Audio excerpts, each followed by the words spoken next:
আসসালামু আলাইকুম। ওয়ালাইকুম আসসালাম। স্যার আসসালামু আলাইকুম। ওয়ালাইকুম আসসালাম।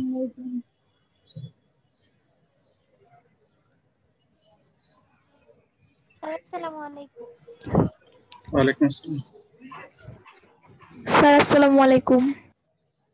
ওয়ালাইকুম আসসালাম। আচ্ছা, যারা জয়েন করছো তারা প্রশ্নটা দেখতে থাকো।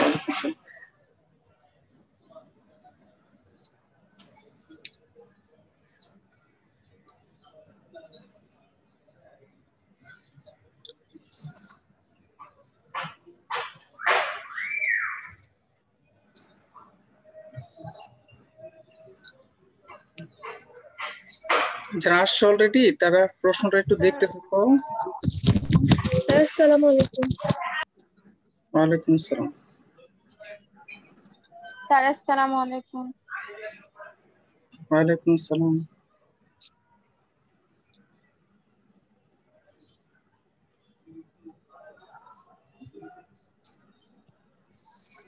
স্যার আসসালামু আলাইকুম। ওয়ালাইকুম আসসালাম।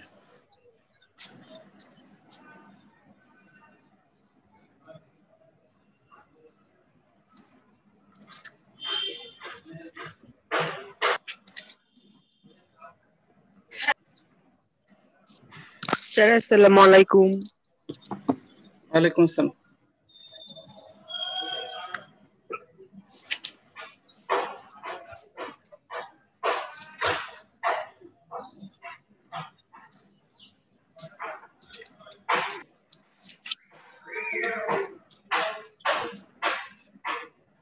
কণার রোল কত? স্যার আসসালামু আলাইকুম। ওয়ালাইকুম আসসালাম। যার নাম কণা লেখা এর রোল কত? কণা স্যার আমার রোল 48। কণা 48। Yes sir. ওকে।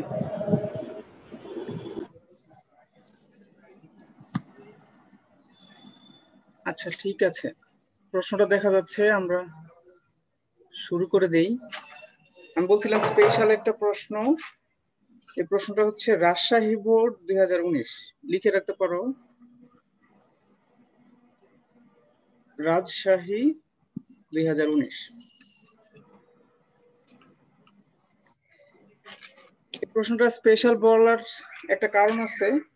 কারণটা হচ্ছে আমরা যত প্রশ্ন করব, সলিউশন করব, এর মধ্যে যদি কোথাও বলে না দেয় যে বাতাসের ঘর্ষণ বা বাতাসের বাধা নির্ণয় করো, এরকম যদি না বলে, তাহলে বাতাসের বাধাকে শূন্য ধরবো, কিন্তু এখানে শূন্য ধরবো না। মনে রাখো, কোথাও যদি বলে না দেয় বাতাসের বাধা নির্ণয় করো, তাহলে বাতাসের বাধা সবসময় শূন্য ধরবো, মানে খুবই কম, তো এই জন্য শূন্য ধরবো। এই জন্য এই প্রশ্নটা স্পেশাল। তো অনেকে মনে করবে বাতাসের বাধা তো শূন্য, ঘর্ষণ তো শূন্য, সরাসরি শূন্য দিয়ে চলে আসতে পারে, এটা যেন না করো আর কি। এছাড়া নতুন কিছু নাই। এই বাতাসের ঘর্ষণের জন্য প্রশ্নটা একটু নতুন হয়ে গেছে। দেখি কি কি আছে উদ্দীপকে। উদ্দীপকে দুইটা বস্তু দেয়া আছে, একটা গোলাকার, একটা আয়তাকার ঘনবস্তু। দুইটাই ভূমি থেকে 50 মিটার উচ্চতায় আছে। দেখা যাচ্ছে এই যে 50 মিটার উচ্চতায় দুইটা বস্তু যে একই লেভেলে দুইটা বস্তু রাখা আছে। একটা 10 গ্রাম, গ্রামে দেয়া আছে, কেজিতে দেয়া না, একটু খেয়াল করলে হবে। আর একটা 20 গ্রাম, আর একটা ডাবল ভরের বস্তু দেয়া আছে।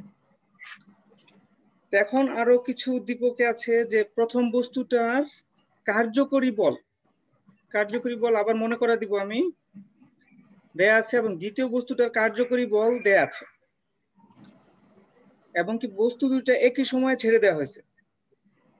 তুমি দুই হাতে দুইটা বস্তু নিয়ে আছো, একসাথে হাত খুলে দিলা, তাহলে নিচের দিকে পড়ে যাবে, তাই না? এরকম একই সময় ছেড়ে দেওয়া হয়েছে, ঢিল মারা হয় না। আমরা জানি ছেড়ে দেওয়া মানে হচ্ছে আদিবেগ শূন্য, ছেড়ে দেওয়া মানে আদিবেগ শূন্য। শূন্য আদিবেগে ছেড়ে দেওয়া হয়েছে। এই ছিল আমাদের উদ্দীপক। প্রথমে আমরা একটু সহজ প্রশ্ন দেখি, সাম্য বল কাকে বলে? একদম সহজ প্রশ্ন, পারো সবাই। তারপরে দেয়া আছে বস্তুর ভর ধ্রুব হলেও ওজন ধ্রুব নয়। ধ্রুব মানে কনস্ট্যান্ট, পরিবর্তন হয় না আর কি। ভর পরিবর্তন হয় না, ওজন পরিবর্তন হয়, এটা ব্যাখ্যা করতে বলছে। এই জন্য তোমাকে 2 নাম্বার দিছে। আমরা জানি অনুধাবনে 2 নাম্বার থাকে। আর 3 নাম্বারটা তো স্পেশাল, বাতাসের ঘর্ষণ নির্ণয় করতে বলছে, এটা আমরা শিখে ফেলবো। আর 4 নাম্বারটা কোন বস্তুটি আগে ভূমিতে পৌঁছাবে। যে পরীক্ষার খাতা আগে জমা দেয় সে কি সবার আগে পরীক্ষা শেষ করছে, তার পরীক্ষা শেষ করতে সবচেয়ে কম সময় লাগছে, তাই না? কোন বস্তুটা আগে পৌঁছাবে মানে হচ্ছে কার সবচেয়ে কম সময় লাগবে, এটা বের করে লাস্ট যে পয়েন্টটা যুক্তি সহ বিশ্লেষণ করো, এইটুক করতে হবে। হ্যাঁ, একটা কমেন্ট করতে হবে যে কোনটা আগে আসবে, কত সময় আগে আসবে। একটা কমেন্ট করে দিলে 4 পাওয়া যাবে, কমেন্ট না করলে কিন্তু 3 পাওয়া যাবে। ওকে, আমরা তাহলে প্রথম প্রশ্নটা সাম্য বল কাকে বলে একটু দেখি। সাম্য বল, ও আচ্ছা, এখানে তো লেখা দেখা যাচ্ছে না, এটা হচ্ছে ক নম্বর প্রশ্নের উত্তর। মনে করো একটা আপেল বা একটা কিছু ঝুলতেছে, এই সুতার মাধ্যমে ঝুলানো আছে, এখানে সুতার মাধ্যমে ঝুলানো আছে। তো এটা মনে করো এখানে আটকে আছে। তাহলে এখানে এই বস্তুটার উপরে, এই অ্যাম্বরের বস্তুটার উপরে 2টা বল কাজ করতেছে। একটা হলো এর ওজনটা কাজ করতেছে ঠিক নিচের দিকে, যে ওজনটা কাজ করতেছে, ওজনটা ঠিক নিচের দিকে কাজ করতেছে। আমরা জানি ওজন হচ্ছে mg পরিমাণ, যে কোনো বস্তুর ওজন হচ্ছে mg। পৃথিবী একে নিচের দিকে টানতেছে, কিন্তু সুতা একে বিপরীত দিক থেকে টেনে রাখছে, এই জন্য সে নিচের দিকে আসতে পারতেছে না। তাহলে এখানে 2টা বল কাজ করতেছে, একটা ওজন আর একটা সুতার টান। সুতার টান, এই 2টা টান এরকম, একটা আরেকটা সমান। যদি সমান না হইতো তাহলে হয়তো সুতাটা ছিঁড়ে যেত, নিচের দিকে বস্তুটা চলে আসতো। আর যদি বেশি হইতো, সুতা যদি বেশি জোরে টানতে পারতো, তাহলে সুতা বলকে টেনে উপরের দিকে নিয়ে চলে যেত। যেহেতু 2টা বল সমান, এই জন্য আমরা বলি এটা সাম্যাবস্থায় আছে। এই কথাটাই বলছে। দেখো, কোন বস্তুর উপর একাধিক বল, আমি এখানে 2টা দেখাইছি, অনেক হইতে পারে। একাধিক বল ক্রিয়া করলে যদি লব্ধি শূন্য হয়, লব্ধি বলতে ফলাফল, এই পাশে যদি 5 নিউটন হয়, এই পাশে অবশ্যই 5 নিউটন।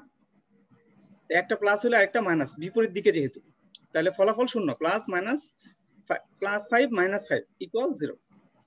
তো লব্ধি যদি শূন্য হয়, অর্থাৎ বস্তুর কোনো ত্বরণ না থাকে, বস্তু ত্বরণ হচ্ছে না, আমরা জানি আটকে আছে, তাহলে বলগুলো যে অবস্থা সৃষ্টি করে তাদেরকে সাম্য বল বলে। একাধিক বলের ক্রিয়া যদি লব্ধি শূন্য হয় তাহলে তাকে সাম্য বল বলে। ওকে, দ্বিতীয় প্রশ্নটা ছিল বস্তুর ভর ধ্রুব হলেও ওজন ধ্রুব নয়। ভরের সংজ্ঞা আমরা জানি, বস্তুতে অবস্থিত পদার্থের মোট পরিমাণকেই ভর বলে। এইখানে তো বস্তুতে অবস্থিত পদার্থের পরিমাণ চেঞ্জ হচ্ছে না সময়ের সাথে সাথে, এখানেও চেঞ্জ হচ্ছে না সময়ের সাথে সাথে, বা স্থান পরিবর্তন করলে চেঞ্জ হচ্ছে না। এই জন্য বস্তুর ভর ধ্রুব থাকে, পরিবর্তন হয় না। কিন্তু ওজনের ক্ষেত্রে আমরা জানি যে পৃথিবীর গঠন, পৃথিবীর আকৃতি, পৃথিবীর ঘূর্ণন ইত্যাদির কারণে কি হয়, জি এর মানের পরিবর্তন হয়। এই যে mg এর ওজনের যে জিটা ছিল আমাদের, জি এর মানের পরিবর্তন হয়। আমরা জানি জি এর সমীকরণটা একটু মনে করাই দিই তোমাদেরকে, G equal gm divided by R square. এখানে জি হচ্ছে মহাকর্ষীয় ধ্রুবক, এম হচ্ছে পৃথিবীর ভর, এই দুইটা সবসময় স্থির থাকে। কিন্তু এই যে ব্যাসার্ধ, যেটা পৃথিবীর ব্যাসার্ধ বিভিন্ন জায়গায় বিভিন্ন রকম, এটা কিন্তু আমরা জানি সবাই, জানি আমরা মেরুতে পৃথিবীর ব্যাসার্ধ কম। যেখানে ব্যাসার্ধ কম, আর এর মান কম, ছোট একটা সংখ্যা দিয়ে ভাগ করতেছি, ওইখানে জি এর মানটা বেড়ে যাবে, ওইখানে জি এর মানটা বেড়ে যাবে। তো জি এর মান যখন বেড়ে যাবে তখন ওইখানে ওজন বেড়ে যাবে।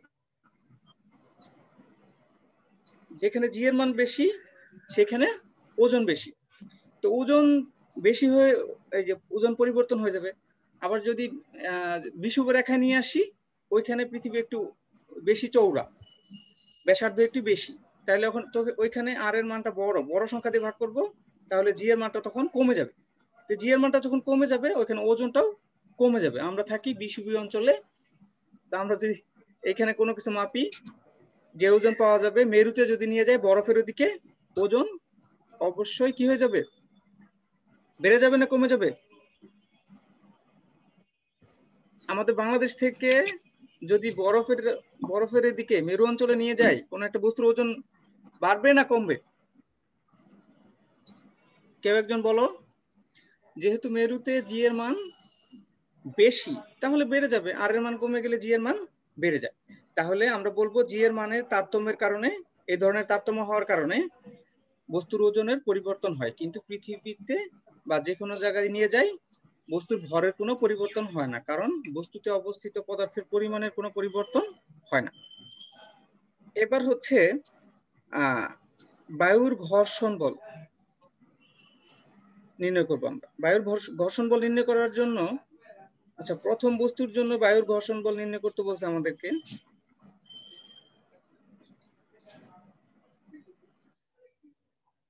প্রথম বস্তুর জন্য বায়ুর ঘর্ষণ বল নির্ণয় করতে বলছে। তো প্রথম বস্তুর জন্য আমাদের দুইটা ডাটা দেয়া আছে, তিনটা ডাটা দেয়া আছে। কত উচ্চতায় আছে, বস্তুর ভর কত, কার্যকরী বল কত। আমরা জানি কার্যকরী বল মানে হচ্ছে যতগুলো বল কাজ করতেছে এই বলগুলোর ফলাফল। মনে করো কোনো একটা বস্তুর উপরে দুইটা বল কাজ করতেছে, একটা F1 আর একটা F2 বল কাজ করতেছে, তাহলে এই দুইটার ডিফারেন্সটাই হচ্ছে কার্যকরী বল। আগে যে গাছের বলের কথা, একটা বল ঝুলতেছে বলছিলাম, যে বলে পৃথিবী নিচের দিকে টানতেছে ঠিক একই বলে সুতা টানতেছে, এই জন্য ফলাফল হয়ে গেছিল শূন্য, আগে হয়ে গেছিল ফলাফল শূন্য। কিন্তু এই যে বস্তুটা M1 10 গ্রাম বরের বস্তুটা নিচের দিকে নামতেছে, এখানে দুইটা বল কাজ করতেছে, দুইটা বল সমান না, ডিফারেন্ট। একটা বল ওজন, এই যে এখানে দেখানো হয়েছে, একটা বল হচ্ছে ওজন, আরেকটা হচ্ছে বাতাসের ঘর্ষণ বল। ঘর্ষণটা একটু কম, এই কারণে ওজনটা ঘর্ষণকে হারায় দিতেছে। এটা বড়, এটা ছোট, তো এটা যেটা ছোট এটা মাইনাস হয়ে যেটুকু থাকে সেটা হচ্ছে কার্যকরী বল। তাহলে কার্যকরী বলের সংজ্ঞা কি? কার্যকরী বল হচ্ছে প্রযুক্ত বলগুলোর ফলাফল, প্রযুক্ত বলগুলোর ফলাফল যেটা বড় সেটার থেকে ছোটটা বিয়োগ করলে যেই বলটা পাওয়া যায় সেটা হচ্ছে কার্যকরী বল। ওকে, তাহলে এখানে দুইটা বল কাজ করতেছে আমাদের, তিনটা বল কাজ করতেছে, দুইটা বল কাজ করতেছে না, একটা হচ্ছে ওজন আর একটা হচ্ছে ঘর্ষণ বল। তো ওজন থেকে ঘর্ষণ বাদ দিলে যেটা পাওয়া যায় সেটা আমাদের দেয়া আছে। তো বস্তুর ভর দেয়া আছে গ্রামে, এটাকে কেজিতে নিতে হবে, কেজিতে না নিয়ে লাভ নাই, কারণ আমাদের সবকিছু এসআই এককে দেয়া আছে, আমরা ইউজ করব, না হলে কিন্তু ভুল হয়ে যাবে। 10 যদি ব্যবহার করি তাহলে হিসাবটা একদম গোলমাল হয়ে যাবে। অভিকর্ষ ত্বরণ দেয়া আছে 9.8, ঘর্ষণ বল বের করব, কার্যকরী বল এফটা দেয়া আছে, এই ফলাফলটা দেয়া আছে। এই বস্তুটার উপরে যে বলটা ক্রিয়া করতেছে, বলের ক্রিয়ার কারণে যে ফলাফল সেটা আমাদের দেয়া আছে, সেটা আমাদের দেয়া আছে। আর ওজন তো আমরা বের করতে পারি, ভর দেয়া আছে, জি দিয়ে মাল্টিপ্লাই করব, আর এখানে ঘর্ষণ বলটা আমরা বের করতে চাই।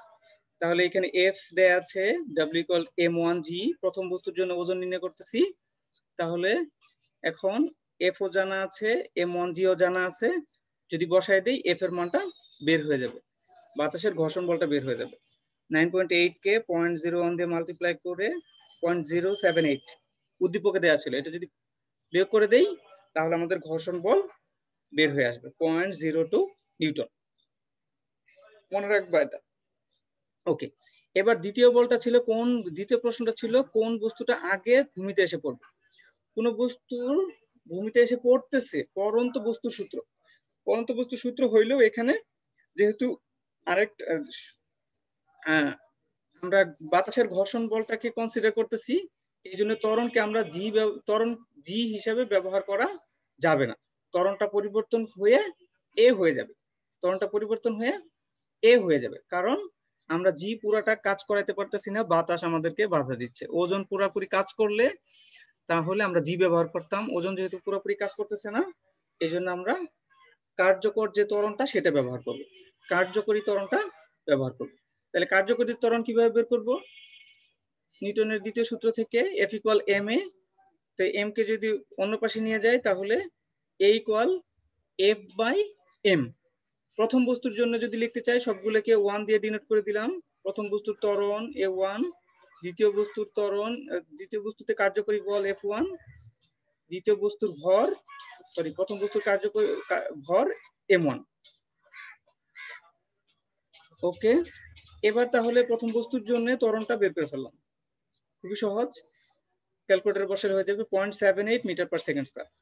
একইভাবে দ্বিতীয় বস্তুর জন্য কার্যকরী ত্বরণ বের করতে হবে।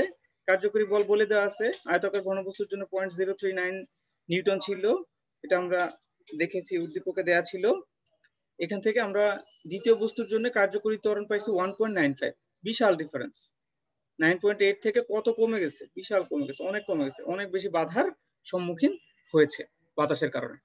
এবার হচ্ছে ত্বরণ বের করেই শেষ হইলো না, আমাদের বের করে দেখতে হবে যে সে আসলে কত সময়ে নিচে এসে পড়ে। যেহেতু 50 মিটার দেয়া আছে, 50 মিটার উঁচুতে আছে, তো তাহলে আমরা 50 মিটারের জন্য হিসাবটা একটু করে দেখি যে এই বস্তু দুইটা কোনটা কত সময়ে মাটিতে এসে পড়ে বা ভূমিতে এসে পড়ে। আমরা সূত্র জানতাম এরকম, S = UT plus half GT square. এখানে যেহেতু GA হয়ে গেছে তাহলে আমরা AT স্কয়ার লিখবো। আদিবেগ যেহেতু শূন্য তাহলে এটুকু আর না লিখলেও চলে। তো প্রথম বস্তুর ক্ষেত্রে উচ্চতা H1, যদিও দুইটার ক্ষেত্রে একই, না লিখলেও চলে, শুধু H লিখলেও চলবে তোমার। প্রথম বস্তুর ত্বরণ A1, দ্বিতীয় বস্তুর প্রথম বস্তুর জন্য প্রয়োজনীয় সময় T1। এবার এই মানগুলো যদি আমরা বসায় দেই, দেখো H = half A1 T1 square. 2 ভাগ আকারে আছে, ওই পাশে নিয়ে গেলে গুণ আকার হয়ে যাবে, এখানে 2H হয়ে যাবে, আর A এখানে গুণ আকারে আছে, ভাগ হয়ে যাবে। আর যেহেতু T স্কয়ার আছে, আমরা T এর মান নির্ণয় করতে চাই, তাহলে দুই পাশে স্কয়ার রুট করে দেবো। এবার ক্যালকুলেটরে বসিয়ে দেই, ক্যালকুলেটরে বসিয়ে দিলে 3.58 মিটার পার সেকেন্ড পাওয়া যাবে। একইভাবে যদি আমরা M2 এর জন্য হিসাব করি, এই সমীকরণ তো আমরা একবার পেয়ে গেছি, এখন সরাসরি এই সমীকরণে বসায় দিব মান। পরন্ত বস্তুর ক্ষেত্রে পতন কাল নির্ণয়ের সমীকরণ হিসেবে ইউজ করতে পারো যদি আদিবেগ শূন্য থাকে। আদিবেগ শূন্য না থাকলে ইউজ করা যাবে না, আর যদি বাতাসের বাধা না থাকে এখানে জি ব্যবহার করবা। ওকে, তাহলে দ্বিতীয় বস্তুর জন্য ত্বরণ আমরা বের করে ফেলছিলাম 1.95 মিটার পার সেকেন্ড স্কয়ার, আর উচ্চতা তো সবসময় একই, দেখা গেল যে 7.16 সেকেন্ড। এখন দেখা যাচ্ছে যে দুইটার ক্ষেত্রে দুই ধরনের টাইম পাওয়া গেছে, কিন্তু আমরা পরন্ত বস্তুর ক্ষেত্রে পড়েছিলাম কি হবে, একই উচ্চতা থেকে বিনা বাধায় পরন্ত বস্তু সমান সময়ে সমান দূরত্ব অতিক্রম করবে। বাস্তবে এটা দেখা যায় না, কারণ বাতাসের বাধা কাজ করে। তুমি যদি একটা কলমের ক্যাপ আর একটা পেজ ফেলে দাও, তাহলে তুমি দেখবা যে কলমের ক্যাপটা সোজা পড়ে গেছে অনেক আগেই, আর পেজটা ঝিকঝ্যাক করতে করতে হেলে দুলে পড়তেছে, অনেক সময় নিয়ে পড়তেছে। বাস্তব হচ্ছে এটা। হয়তো ফিজিক্স তোমার সবগুলো শর্তের পরে কাজ করবে, শর্ত ছাড়া ফিজিক্স কাজ করবে না, কোথাও কাজ করবে না।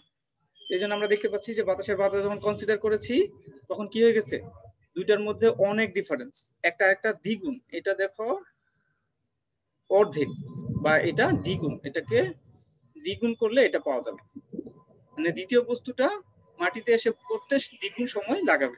এখন এইটুকুই সলভ করাটা শেষ না, তোমাকে যেটা করতে হবে এই পরের কমেন্ট যেটা, এটা কিন্তু করতে হবে, এটা কিন্তু বোর্ডের নিয়ম যে তুমি লাস্টে একটা কমেন্ট করবা, এটার জন্য কিন্তু 1 মার্কস।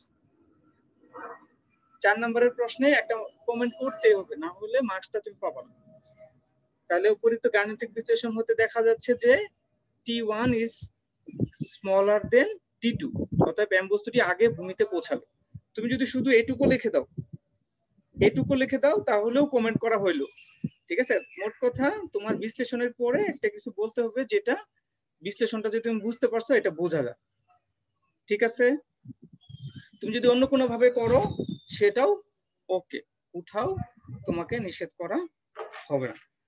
আচ্ছা, কেউ যদি বাদ পড়ে যায় রোল কলে, সমস্যা নাই, রোল অ্যাটেন্ডেন্স দিতেই হবে এমন কোনো কথা নাই, আর অ্যাটেন্ডেন্স দুই একটা না দিলে কিছু হয় না।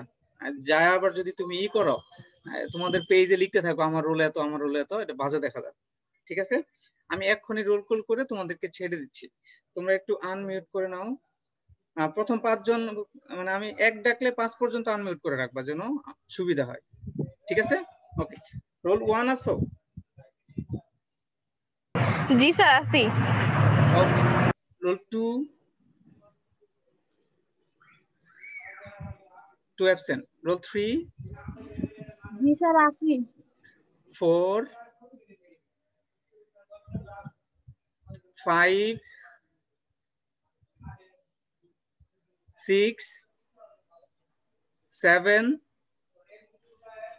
Sir present 7। ওকে, 8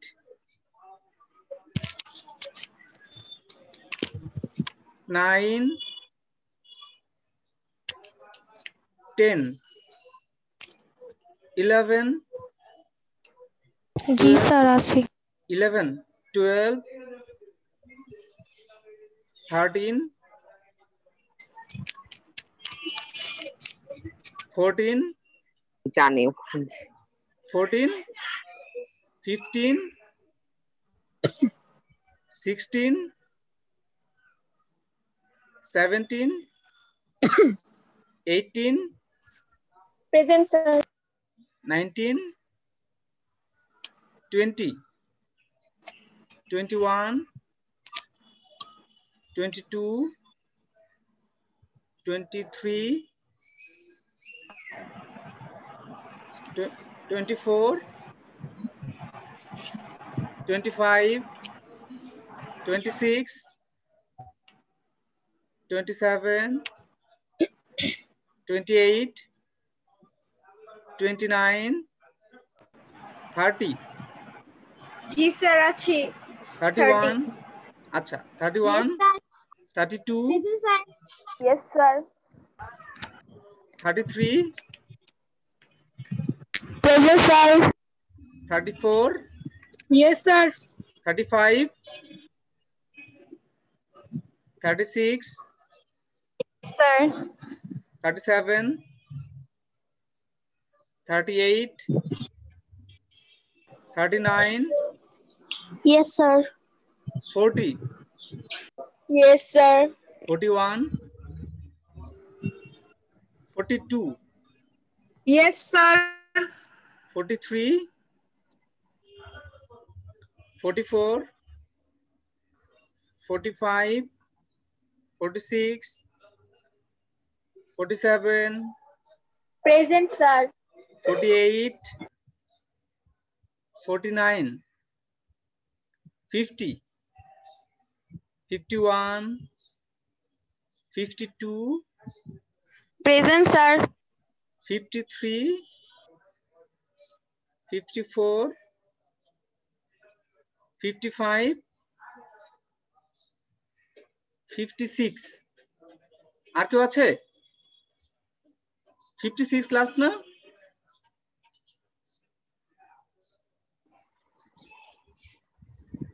56 এর পরে তো কেউ নাই না জি স্যার। ওকে তো তোমরা এই প্রবলেমটা দেখো নেক্সট ডে তে স্যার বলো 12 প্রেজেন্ট 12 জি স্যার আচ্ছা ঠিক আছে তোমরা প্রবলেমগুলো সলভ করতে থাকো নেক্সট ক্লাসে নতুন কোনো প্রবলেম ইনশাআল্লাহ ঠিক আছে ওকে আল্লাহ হাফেজ স্যার আসসালামু আলাইকুম। ওয়ালাইকুম স্যার আসসালাম আসসালামু আলাইকুম। স্যার আসসালামু আলাইকুম। ওয়ালাইকুম আসসালাম